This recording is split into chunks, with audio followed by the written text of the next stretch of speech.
Titanic story is the most interesting, dramatic, tragic, romantic, heroic, unbelievable story that has ever been told.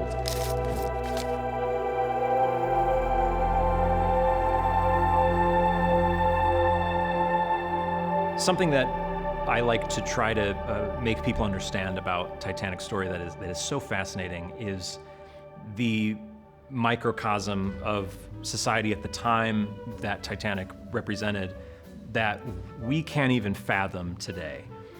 For Titanic to exist today, we would need the richest people on the planet to be on board and the absolute poorest people on the planet.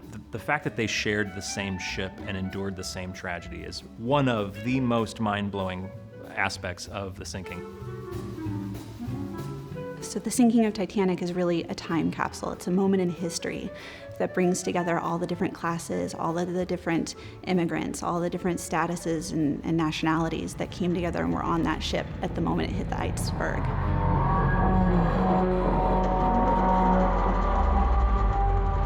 We have 5,500 artifacts that we've recovered from the wreck site, and so for this exhibition we've selected about 250 that really focus and are the best examples of these different aspects of Titanic. So the construction of the ship through rivets and parts of the hull, all the way through some passengers' pieces and things they would have used on a day-to-day basis on the ship. The first time that we recovered artifacts was 1987, so it's a little over 70 years that they sat on the ocean floor.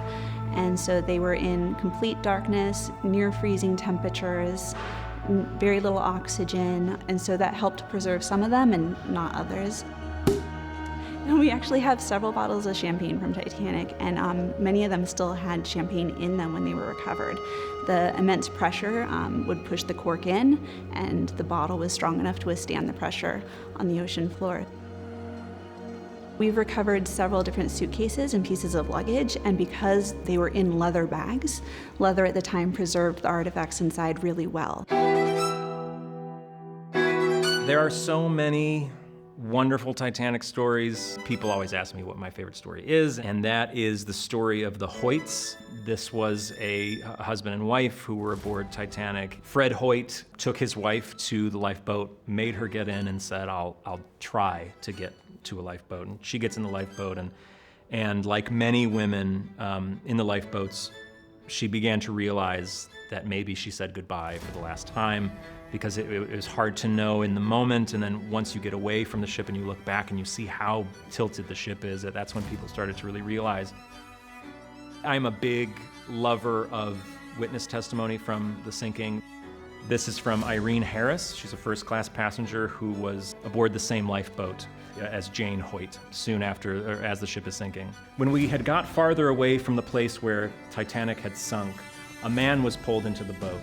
As he lay in the bottom of the boat, he looked into the face of the woman who was rowing. "Jane," he said. For a moment she stopped rowing. "Fred," she called. It was her husband. The sea had given the Hoyts back to each other.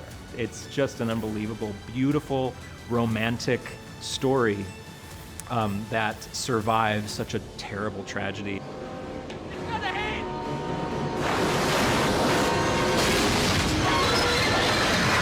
The film came out with Kate Winslet and Leonardo DiCaprio. And my dad just casually remarked that, oh, my Uncle Thomas Patrick was a crewman on the Titanic. And we just thought, yeah, right. But it actually turned out that he was. Thomas Dillon is a very important person from a Titanic research standpoint. His story is extremely unique. He is one of the very, very few survivors who did not get in a lifeboat. To survive the sinking of Titanic without getting in a lifeboat, it takes incredible luck and incredible strength. We have his perspective of the sinking from the poop deck, which is at the very stern of the ship. People who are fans of the film will remember Jack and Rose on the poop deck. Thomas Dillon was there as well, and he actually was there. And he ended up in the water, and he says he was in there for about 20 minutes, which is a very long time for how cold the water was. And he was pulled into a lifeboat. He was lucky enough to come to eventually. The other crew members who were brought in with him, they were not. My dad said he also saw the last member of the band was still playing, possibly their violin or their flute, as they were going down. Following the sinking of Titanic, there were 2 inquiries. Unfortunately, not a single third-class passenger was interviewed, and the stories that we lost because of that. But Thomas Dillon was someone who was brought in because of his very, very unique circumstances. I think history is often told by the people on the wrong side, or the people with the money, or the people that have the interesting surnames. There's nothing flash about my family, as of the families of the other workers that perished on that ship. When people come to something like this exhibit, they will leave with their mouth open because it was just such an incredible amount of information and such shocking things to see and feel, and they won't be able to put it into words. And I think it's the ultimate example of a story where we might say, what would I have done in that situation? Would I have been a hero?